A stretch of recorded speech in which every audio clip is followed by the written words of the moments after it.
I got the cash in the bag, stadium packed. Born a rock star in this life, gonna live it up on the... O Renato falou pelo menos 2 vezes em 2 coletivas recentes que, para ele, o Grêmio está no mesmo nível dos principais times do futebol daqui. Citou nominalmente Palmeiras e Flamengo. O senhor, como um apaixonado pelo esporte, concorda com o seu subordinado?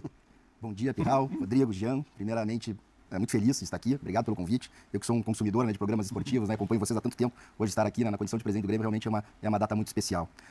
Pirral, eu diria assim, eu concordo sim com o Renato, desde que nós tenhamos todos os nossos jogadores à disposição. Acho que a gente tem um grupo curto, para falar uma palavra da moda aí, dos técnicos, mas se a gente tiver todos os jogadores à disposição e em condições, acho que a gente tem capacidade de enfrentamento com todas as grandes equipes do futebol brasileiro, sabendo que pode ganhar, perder, empatar, Não quer dizer que a gente seja superior a ninguém, mas tendo todos os jogadores à disposição, eu acredito que a gente é bastante competitivo sim. O que o tornaria feliz, satisfeito ao fim do primeiro ano de mandato, em termos de desempenho esportivo? Olha, na condição de presidente do Grêmio, falando para minha imensa torcida, eu não posso dizer mais nada além de querer ganhar algum título relevante e importante. E eu vejo futebol muito jogo a jogo. Então, se a gente ganhar o próximo jogo, eu acho que a gente tem condições de ganhar o próximo jogo, de ganhar o quarto jogo do campeonato e assim por diante, a gente pode brigar na ponta de cima. Agora, analisando friamente da condição que a gente veio, de uma Série B, com um time tecnicamente bastante limitado que terminou ano passado, todo o esforço financeiro e de contratações que a gente fez em um curto espaço de tempo, eu não posso negar aqui que eu ficaria feliz já que se classificasse para uma competição sul-americana, especial a Libertadores. Para aí sim, o ano que vem, entrar para realmente disputar os títulos. A gente tem dito que é um ano de sobrevivência, porque a Série B tem uma conta muito grande, para se ter uma ideia, a gente deixou de faturar 180 milhões, e para o Grêmio isso é muito dinheiro, então a questão financeira ela é bastante impactante. O déficit do ano passado foi de 96 milhões? Foi 96 milhões e ainda tendo que formar time, ainda tendo que contratar. E eram 13 jogadores? Eram 13 jogadores, obviamente alguns com ajuda de investidores, outras com patrocínio, algumas coisas diferentes que fizemos que lançamos mão para poder atrair esses atletas, mas então esse é um ano de sobrevivência, a gente precisa arrumar as contas para aí sim poder... O Renato, após a derrota para o Cruzeiro, ele deu uma explanação ali contra os empresários. Ele não deu nomes, mas eu sei que hoje tem um empresário, sobretudo, que não vou dizer que incomoda o Grêmio, mas era um empresário do TT, que era um empresário do Ferreira, com quem o Grêmio teve dificuldades ali de entendimento, acerto, e agora do Adriel, que é um problema um pouco mais recente. Pablo Bueno, meu xará de sobrenome. O Renato disse, o Grêmio hoje tem comando, diferentemente talvez do que aconteceu em alguns meses atrás, em que empresários tinham uma influência muito grande, e ele falou que hoje não, a presidência, comissão técnica, a diretoria, hoje no Grêmio, digamos assim, filtra, breca a ação de empresários. Eu queria que você falasse sobre isso. Isso foi um problema do Grêmio recente, e agora como é que está a relação do Grêmio com os empresários, sobretudo com esse empresário que hoje é o empresário do Adriel, que foi do TT e também do Ferreirinho? Assim, Rodrigo, primeiro... Posso chamar de primo, então? Pô, tamo junto. Acho que é a primeira vez que eu manifesto sobre esse tema, assim, publicamente. Eu acho que esse assunto acabou indo mais além do que deveria. Eu entendo a questão da punição técnica, porque dentro do vestiário... Só explicando para o esporte, o Adriel perdeu a posição por conta disso. Antes do jogo, Então, assim, porque dentro do vestiário existe uma relação de confiança entre todos, entre jogadores, até dirigentes, o vice lá, o diretor, é toda uma relação de confiança, e quando se quebra essa confiança, a todo, não só o direito, como o dever da recolocação das coisas como elas deveriam ser. Então, o Renato tomou decisão, até aí, a gente tinha conhecimento, apoiou. Acho que daí nas entrevistas as coisas tomaram uma outra dimensão, e depois, acho que nem só a entrevista, mas a repercussão da entrevista, o que depois esse empresário vem a falar e comentar sobre o assunto.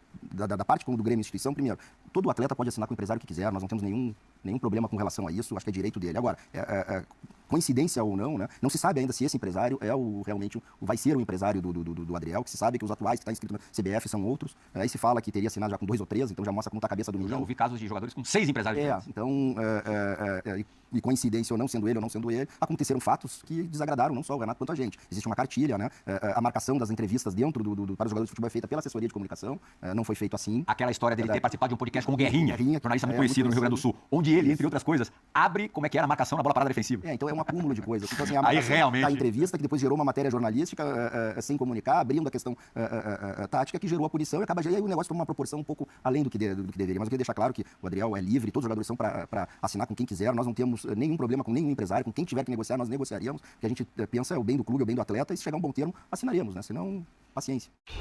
Como é que iniciou-se, aí a gente quer bastidores saborosos mesmo, a loucura de trazer o Luís Soares, que acabou sendo efetivada? Foi uma loucura mesmo, Pirral. Desde a época de campanha, a gente tinha ali, principalmente o Antônio Brum, que é o diretor de futebol, que é um entendido de futebol, converso muito com ele há muitos anos. Elaboramos lá todos em conjunto uma lista de alguns jogadores e já fizemos alguns contatos antes mesmo das eleições terminarem, até para ir adiantando, porque tínhamos a necessidade, sabíamos que a gente precisava ser rápido, porque o time precisava ser qualificado. E, inclusive, acabou vazando, mas a gente fez uma primeira proposta. Então, é engraçado que os 3 que nós fizemos a proposta vieram para o Grêmio, Foi o Cristaldo, o Carbajo e o Soares. E o Soares, no primeiro momento, disse não, porque tinha um plano de jogar nos Estados Unidos, um plano familiar, não era uma questão de dinheiro, nossa proposta foi até 10% acima da proposta que nós sabíamos que ele teria da MLS. E tá bem, com isso nós encerramos, entendemos a posição dele e começamos depois das eleições a negociar com os procuradores do Carbajo, que casualmente é o mesmo do Luis Soares. E eles têm uma relação muito próxima. O Soares trata o Carvalho como filho, assim, né? O quarto filho dele. Isso por acaso, pra vocês foi por acaso? Foi por acaso. Nós queríamos o Felipe porque tínhamos acompanhado o melhor jogador do Campeonato Uruguai, da qual o Soares inclusive jogou, tá na seleção uruguaia, tem jogado realmente muito bem, muito bom jogador, uma técnica apuradíssima. E aí quando cai o negócio da MLS, e os procuradores voltam a nos oferecer, diga-se de passagem, não foi oferecido só para o Grêmio, para times de São Paulo, inclusive, pelo que se sabe, para o Inter também. Mas essa relação com os procuradores dele e com o Felipe já em Porto Alegre fez com que o negócio tomasse um outro corpo.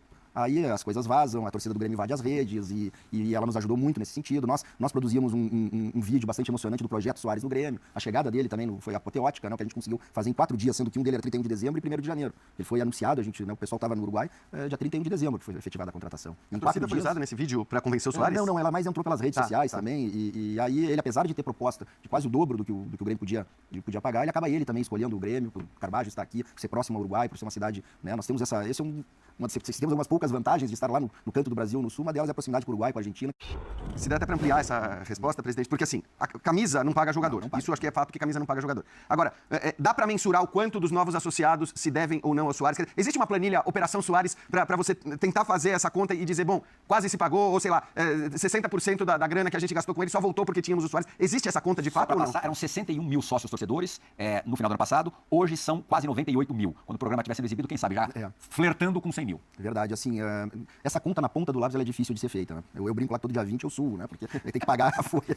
Mas pagar assim, o Soares. Também. Mas assim, primeiro, por exemplo, a loja triplicou dos seus melhores dias. Então, se pegar seu faturamento e tudo, muito se deve ao Soares. E ela só não quadriplicou, quintuplicou, porque nós não tínhamos produto para receber toda essa gente. Foi impressionante. Nós vendemos a terceira camisa que não era vendida, que é a Celeste, que é muito parecida com a da seleção uruguaia, escrito Soares, não tinha mais as letras com 9, foram 3.800 em 9 dias. E aí não tinha mais camiseta. Se tivesse outras 5 mil, eu asseguro que teriam sido vendidas, né? Então, assim, dos 36 mil sócios novos que nós colocamos nesses 4, 5 meses, a partir da chegada dele, eu acredito que 60% ou mais tenha vindo por conta do Soares. Só essa diferença dá em torno de 2 milhões por mês ao Grêmio. Mais a loja, mais assim, coloca o Grêmio num outro patamar. Então é difícil fazer essas contas. Quando vai negociar um patrocínio hoje, seja para o que for, a gente consegue parceiros também para pagar o Soares? Também isso. Nós temos parceiros para patrocinadores que usam a imagem do Soares e que ajudam a pagar o salário dele. São quantos? São 3. Né? Mas também, quando vai negociar qualquer outro patrocínio, o Grêmio está num outro patamar do que estava 6 meses atrás. E existe uma conta aqui também que não fecha, que não é difícil calcular, que é a autoestima do torcedor, que estava muito machucado, e hoje tu pega essa geração do PlayStation que escolheu o Soares para jogar, né? Eu tenho relatos assim, do Brasil inteiro, meninos corintianos, palmeirenses, flamenguistas de todo o Brasil, que através dos pais chegam na gente que querem uma camiseta do Soares, se possível com assinatura, porque são fãs do Soares. Isso é bom para o futebol brasileiro. A gente vê já de cara o nascimento de 2 grupos para formar a tal liga, né? A Liga Forte e a Libra. O que, de alguma maneira, já demonstra uma divisão entre os clubes de futebol no Brasil. Aí, ok, você tem um grupo que é indiscutivelmente o que tem mais torcida do que o outro, e aí vem uma declaração como a da Leila, demonstrando que mesmo nesse grupo existe ali alguma desavença, algum racha e tal. Pra gente que trabalha tantos anos com futebol e que conhece a cabeça dos dirigentes de maneira geral, é muito difícil acreditar na formação de uma liga, de fato, de futebol no Brasil. É claro que o senhor está dentro de um dos grupos, do grupo até mais forte, que vive esse dia a dia, mas o senhor acredita verdadeiramente que isso vai acontecer? Ou que as coisas caminham para, de repente, se criar um grupo que vai negociar os seus direitos, né, particularmente não, em grupo, mas vai negociar os direitos de televisão única e exclusivamente e não formar uma liga, de fato, como é o modelo da Inglaterra? O que é mais possível hoje? Bom, vamos por partes, acho que tu colocas muito bem aqui. Que seria um clube dos 13 vitaminado. Exato. A gente sabe que as narrativas, muitas vezes, elas são diferentes da realidade. O que eu tenho visto, e até com uma certa boa surpresa, é um alto nível nas negociações dentro da Libra, e olha, é difícil tu ter unanimidade em várias questões, mas lá eu diria que na maioria dos assuntos está sendo tratado de maneira bastante, de novo, de alto nível, e todos estamos concordando. Não é?